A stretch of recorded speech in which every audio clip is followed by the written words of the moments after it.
మాంగళ్య shopping mall ఆర్సీపురంలో Ambedkar statue ఎదురుగా July 12న రాశి ఖన్నా చేతుల మీదుగా గ్రాండ్ ఓపెనింగ్. ముగిసిన వెంటనే స్థానిక సంస్థల ఎన్నికలు, 15న కూటమి పార్టీల సమన్వయ కమిటీ భేటీ, ప్రభుత్వంపై ప్రజల్లో సంతృప్తి ఉన్న కొందరు ఎమ్మెల్యేలపై అసంతృప్తి. వీడియో కాన్ఫరెన్స్లో తెదాపా అధినేత ముఖ్యమంత్రి చంద్రబాబు నాయుడు. అదేవిధంగా రాయలసీమ వాసుల్లో ప్రభుత్వంపై సానుకూలత ఉన్న కొందరు ఎమ్మెల్యేల తీరుపై అసంతృప్తి ఉన్నట్టు సర్వేలు చెబుతున్నాయన్న ప్రస్తావనకు వచ్చింది. సీఎం స్పందిస్తూ మరికొన్ని చోట్ల అలాంటి పరిస్థితి ఉంది, ఎమ్మెల్యేలకు రీఓరియంటేషన్ అవసరం, ఆగస్టులో 2 రోజులు వర్క్షాప్ నిర్వహిస్తామని చెప్పారు. ప్రభుత్వం మీద వ్యతిరేకత లేదంట, ఓన్లీ ఎమ్మెల్యేల మీద వ్యతిరేకత ఉందంట. ప్రభుత్వం మీద అంటే సంతృప్తి ఉందంట. ప్రభుత్వం మీద సంతృప్తి ఉంటే చంద్రబాబు నాయుడు గారు మీరు ఇలా నిజంగా రోజు జగన్మోహన్ రెడ్డి గారి మీద విమర్శలు ఎందుకు చేస్తారు? నిజంగా మీ ప్రభుత్వం మీద సంతృప్తి ఉంటే రోజు వైఎస్ఆర్ కాంగ్రెస్ పార్టీని పట్టుకొని గొడ్డల పార్టీ అని, సైకో అని చెప్పి ఇష్టం వచ్చినట్టుగా నోటికి ఏదొస్తే అది కారు కోతలు ఎందుకు వస్తారు మీరు? నిజంగా మీ ప్రభుత్వం మీద సంతృప్తి ఉండుంటే ఇదిగోండి మా ప్రభుత్వం మీద సంతృప్తి ఉంది, అసలు మేము అపోజిషన్ పార్టీని అసలు మేము గుర్తించట్లేదు, మేము రికగ్నైజ్ చేయట్లేదు, సో మేము వాళ్ళ గురించి మేము మాట్లాడాం అని చెప్పేవాళ్ళు కదా మీరు.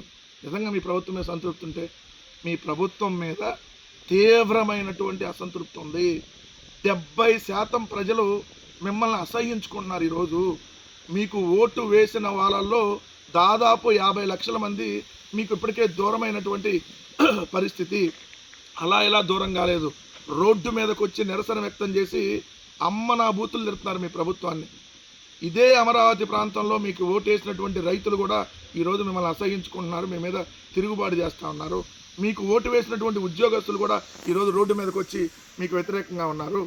మీకు ఓటు వేసినటువంటి రైతులు కావచ్చు, లేదంటే మీకు ఓటు వేసినటువంటి మహిళలు కావచ్చు, అందరూ మోసపోయారని చెప్పి ఈరోజు రోడ్డు మీదకి వచ్చినటువంటి పరిస్థితి.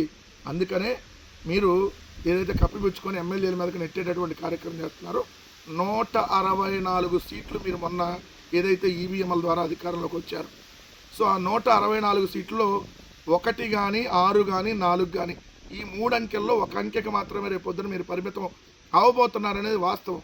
అందుకనే మీరు ఇష్టం వచ్చినట్టు నోటికి ఏది వస్తే అది జగన్మోహన్ రెడ్డి గారి మీద ఏదైతే అవాకులు చవాకులు పేలుతూ ప్రతిరోజు విమర్శలు చేస్తూ ఏమని మాట్లాడతారు మీరు? ఎక్కడ నిన్న తెలంగాణలో ఒక ఇన్సిడెంట్ జరిగితే hit run escape Jagan policy, జగన్ది తెలంగాణలో 6గురిని చంపిన సైకోది ఒకటే మనస్తత్వం అంట. కనీసం కొద్దిగన్నా సిగ్గనిపించట్లేదా చంద్రబాబు నాయుడు గారు? మనిషి దిగజారచ్చు, కానీ నీలాగా దిగజారకూడదు. రోజు రోజుకి దిగజారిపోతూ నువ్వు వ్యవహరిస్తున్నటువంటి తీరు. ఎక్కడో తెలంగాణలో ఒక సైకో వాడు 6గురిని చంపితే దానికి జగన్మోహన్ రెడ్డి గారికి లింక్ పెడతావా?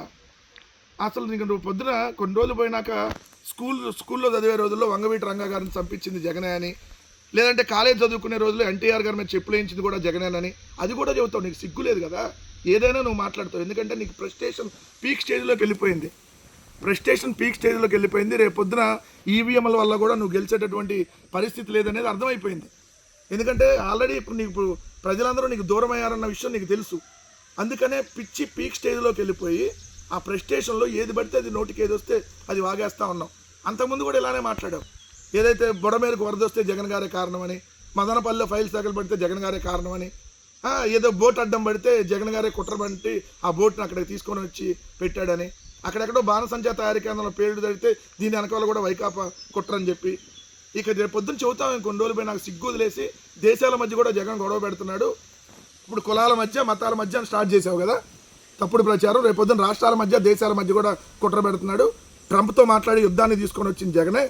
ఏదైతే ఇరాన్కను ఇజ్రాయెల్కి, ఇరాన్కి, అమెరికాకి యుద్ధాన్ని తీసుకొచ్చింది జగన్మోహన్ రెడ్డి గారే. ఇక నిన్న వియత్నాంలో ఏదైతే బోటు మునిగిపోయి ఏదైతే చనిపోయారు కదా దానికి కూడా జగన్ గారి కారణం. అక్కడ బోటు కూల్పిచ్చేశాడు, ఆంధ్రప్రదేశ్ ప్రజలు చంపేశాడు అక్కడికి తీసుకొని వెళ్ళి అని చెప్పి ఇష్టం ఉంది. జగన్ తుఫాన్లు వచ్చినా జగన్ గారి కారణం అని ఇష్టం వచ్చినట్టు నోటికి ఏది వస్తే అది మాట్లాడతాము.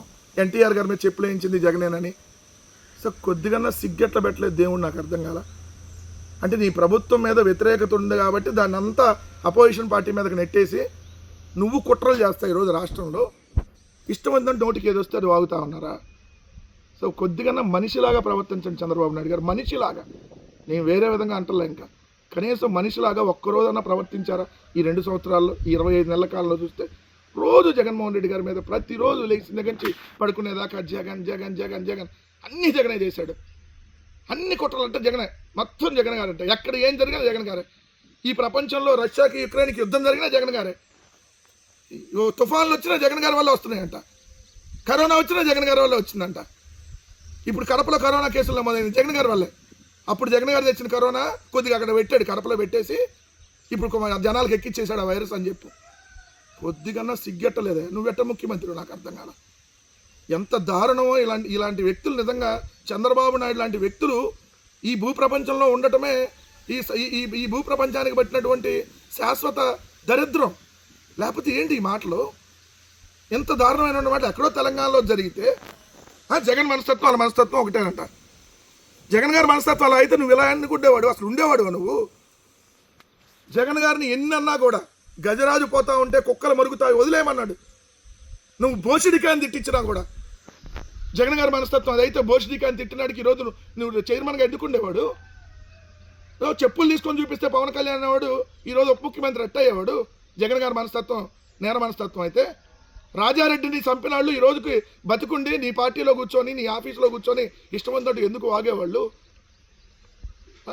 ఎంత దారుణంగా చంద్రబాబు నాయుడు రోజు రోజుకి దిగజారిపోయి మాట్లాడుతున్నాడో దయచేసి ప్రజలను కూడా గమనించమని చెప్తా ఉన్నా. వీళ్ళకి ఓటమి భయం పట్టుకుంది. సో మొత్తంగా ఎట్టి పరిస్థితిలో కూడా వాళ్ళకి సింగిల్ డిజిట్ కంటే డబుల్ డిజిట్ కూడా వచ్చే అవకాశం లేదు. సింగిల్ డిజిట్ సీట్కి పరిమితం అవుతారు ఈ కూటమి పార్టీ నాయకులు అనేది వాళ్ళకు కూడా అర్థమైంది. కాబట్టి సమాజంలో ఇలా జగన్మోహన్ రెడ్డి గారిని వైఎస్ఆర్ కాంగ్రెస్ పార్టీని ఏదో ఒక సంఘ విద్రోహ శక్తులుగా అరాచకాలుగా చూపించేటటువంటి కార్యక్రమం ప్రతిరోజు చంద్రబాబు నాయుడు గారు చేస్తున్నారనేది గమనించమని చెప్తా ఉన్నాను.